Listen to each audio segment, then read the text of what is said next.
چوتھا جملہ حضرت زینب سلام اللہ علیہ کا کہ جب وہ یزید کے سامنے سے یہ کاروان گزر رہا تھا اور بی بی زینب سلام اللہ علیہ نے اس کے تکبر، اس کے تخت، جو کچھ اس نے وہاں رکھا ہوا تھا اور دنیا کو جمع کیا ہوا تھا، بی بی نے اس کی طرف کوئی توجہ نہ دی، بالکل ایک بے نیازی کے عالم میں وہاں سے جب گزر رہی تھی تو یزید کو غصہ آیا۔ اس نے کہا یہ کون بی بی ہے جس نے میرا احترام بھی نہیں کیا، جس نے میری طرف توجہ نہیں دی۔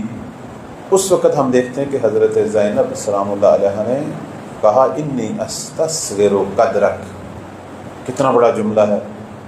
بی بی نے فرمایا میں تجھے ایک پست اور حقیر سمجھتی ہوں، یعنی یہ جملہ انتہائی اہم جملہ ہے کہ بی بی نے مظلومہ ہیں، اسیر ہیں، اور وقت کا ظالم ترین شخص جس نے بے پناہ ظلم کیے اور اس وقت اپنا بہت بڑا دربار اور پوری دنیا کے نمائندے جمع کر کے بیٹھا ہے، بی بی نے فرمایا انی استصغر قدرک، میں تجھے نہایت پست سمجھتی ہوں، میں تجھے اس جہاں میں پست دیکھ رہی ہوں۔ اب آپ دیکھیں یہ وہی چیز ہے جو عالم تشیع میں ہمارے رہبروں میں ہے۔ جس طرح ہمارے مولا اور آقا امام حسین علیہ السلام نے کہا کہ مجھ جیسا تجھ جیسے کی بیعت نہیں کر سکتا، اور بی بی کا وہاں کہنا کہ میں تجھے ایک حقیر اور پست سمجھ رہی ہوں، آج بھی ایسے ہی ہے۔ امام خمینی نے بھی جب انقلاب لائے انہوں نے بھی امریکہ کو پست سمجھا، انہوں نے بھی اس زمانے کی جو طاقتیں تھیں، امریکہ اور روس بہت بڑی طاقتیں تھیں، انہوں نے فرمایا لا شرقیہ ولا غربیہ، صرف اللہ۔ اور موجودہ جو رہبر ہیں انہوں نے بھی، امریکہ جمع کر رہا تھا اپنے مختلف جہاز اور اسلحے کے انبار لگا رہا تھا، تو رہبر نے کتنا خوبصورت جملہ کہا تھا، رہبر شہید نے کہا کہ ایسی بھی چیزیں ہیں جو ان تمام اسلحوں کو سمندروں کی تہوں میں بھی غرق کر سکتی ہیں۔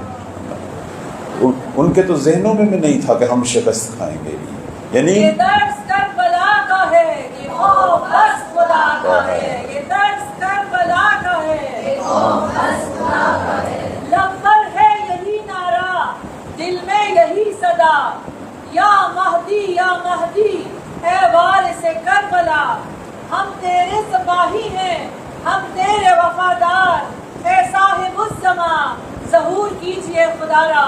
امام زمانہ کی جلد ظہور کے لیے پرخلوص صلوات اللہم صلی علی محمد وآلہ محمد۔ لوگوں نے بہت ڈرایا ایرانی رہبروں کو، اور ان سے تو پوری دنیا ڈرتی تھی، لیکن یہ نہیں ڈرے، چونکہ جیسا کہ امیر المؤمنین نے نہج البلاغہ میں فرمایا کہ جس کے پاس خدا کے رنگ ہوں اس کے لیے غیر خدا حقیر اور پست ہے۔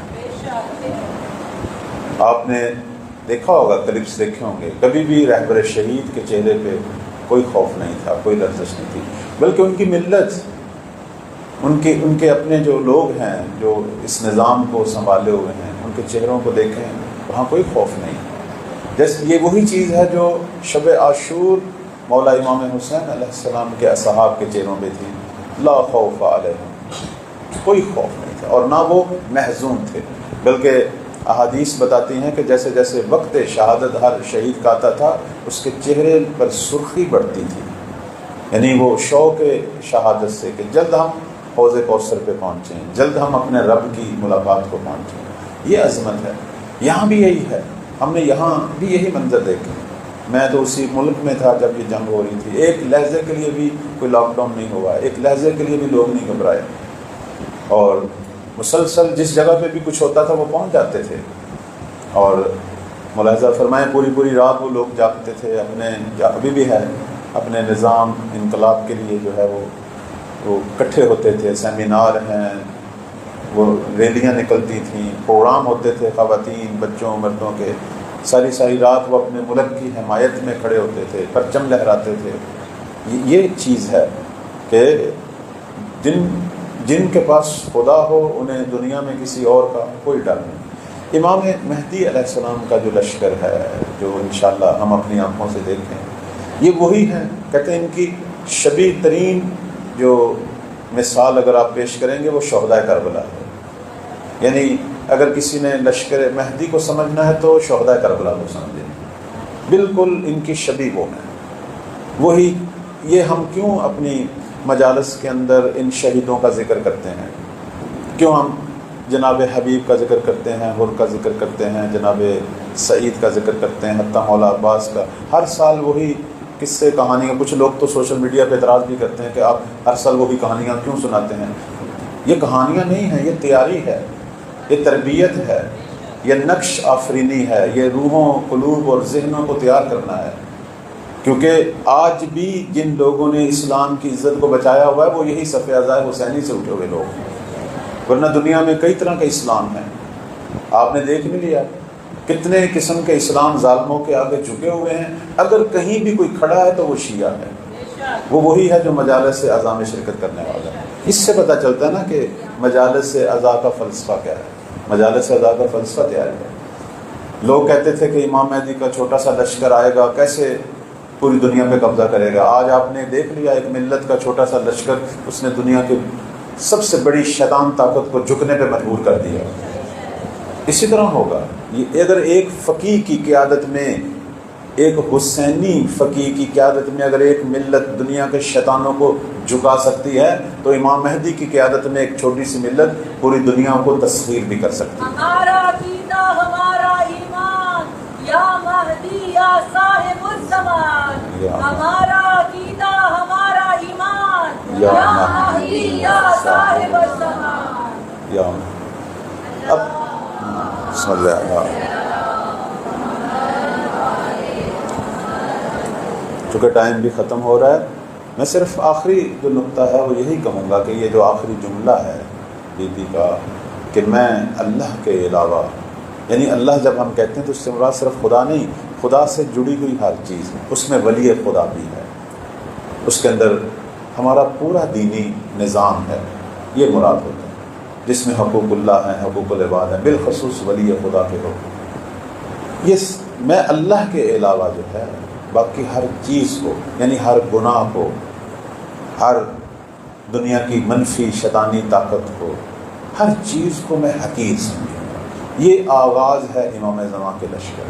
اس لیے آپ دیکھیں ہماری احادیث میں امام مہدی علیہ السلام کے انصار کی جو تعریف کی گئی ہے وہ یہی کی گئی ہے کہ یعرفون اللہ حق معرفت ہی، کہ یہ اللہ کی ایسی معرفت رکھتے ہوں گے جیسے معرفت رکھنے کا حق ہے.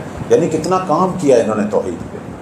اس لیے میں اپنی خواہران عزیزان کو کہوں گا کہ خدا کے لیے قرآن مجید پہ توجہ کریں، قرآن کو ترجمے کے ساتھ پڑھیں، تفسیر کے ساتھ پڑھیں. کچھ گھنٹے ہفتے میں یا حتی القل ہر روز آدھا گھنٹہ 1 گھنٹہ قرآن پہ صرف کریں، یعنی قرآن کی خدمت میں قرار پائیں. وہ ہمارا امام ہے. قرآن کو اپنا مربی بنائیں. لوگ کہتے تھے امام زمان کیسے ہماری تربیت کر رہے ہیں. یہ پوچھا گیا ظاہراً آغا بہجت سے. انہوں نے کہا جو قرآن سے تربیت لے رہا ہے وہ مہدی سے بھی تربیت لے رہا ہے، چونکہ امام مہدی کی طرف جانے والا راستہ قرآن ہے. اگر ہم قرآن کو نظر انداز کریں گے تو مولا تک بھی نہیں پہنچیں گے. چونکہ رسول اللہ صلی اللہ علیہ وسلم نے 2 چیزیں چھوڑی، قرآن اور اہل بیت، دونوں جڑی ہوئی ہیں. جو چیز ہمارے اختیار میں، ہمارے گھروں میں اگر ہم ان سے لاپرواہی کریں گے تو کیسے توقع رکھ سکتے ہیں کہ مولا جو ہے وہ ان کے فیض ہم لیں. لہذا قرآن سے رشتہ ہم مضبوط کریں، مولا سے رشتہ خود مولا ہم سے مضبوط کریں. یہ طریقہ کار ہے. تو قرآن جو ہے وہ درس عبودیت دیتا ہے.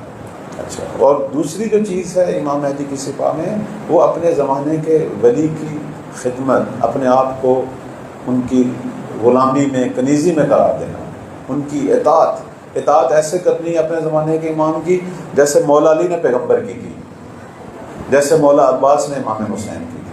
یہ ہے، یعنی ہمارے لیے مولا علی اور مولا عباس بھی ایک الگو ہیں، ایک اسوہ ہیں. ہم نے انہیں دیکھ کر زمانے کی حجت کی اطاعت کرنی ہے. کیا مطلب یہ ہے کہ میں اپنے آپ کو ان کی بارگاہ میں پاؤں، ان کے خیمہ میں پاؤں. صبح سے لے کر رات تک میرا ٹائم ایسے ہی صرف ہو جیسے میں مولا کے ہمراہ ہوں. کوئی گناہ نہ کروں، کوئی ایسا کام نہ کروں جو ان کی تکلیف کا باعث بنے، اور کچھ نہ کچھ کرتا رہوں اپنے امام کے لیے. جیسے ایک ہمارے عزیز استاد فرما رہے تھے کہ آپ راستے میں ایک پتھر کو رکاوٹ سمجھتے ہیں، اسے بھی ایک طرف رکھ دیتے ہیں تاکہ لوگوں کے پاؤں میں نہ الجھے، تو یہ بھی ایک مہدوی خدمت ہے، چونکہ آپ نے امام کی امت کی ایک قسم کی خدمت کی ہے۔ یہ ساری دنیا ہے تو ان کی امت چاہے کوئی مانے یا نہ مانے، ورنہ یہ سب فیض انہی سے لے رہے ہیں، انہی کی وجہ سے رزق کھا رہے ہیں، چونکہ نظام کائنات میں خلیفۃ اللہ نہ ہو تو کوئی نظام نہیں چلتا۔ تو ہمارا ہر قسم کا کام جو ہے وہ امام کی خدمت ہو سکتا ہے۔ تو پروردگار ہم سب کو توفیق دے کہ ہم فردی اجتماعی ہر اعتبار سے اپنے آپ کو مولا کے لیے تیار کریں اور اپنے آپ کو ان کا خدمت گزار بنائیں۔ ہم اپنے نہیں ہیں، سب سے پہلے اپنے آقا کے ہیں، یہ ہمارے ذہن میں رہنا چاہیے۔ میرے ہاتھ پاؤں، میرا جسم، میرے عزیز رشتہ دار، یہ سب ان کا ہے، چونکہ ہم زمانے کی حجت سے جڑے ہوئے ہیں اور یہ پورا الہی نظام ہے، اس میں عبودیت اور ولایت دونوں ساتھ ساتھ ہیں۔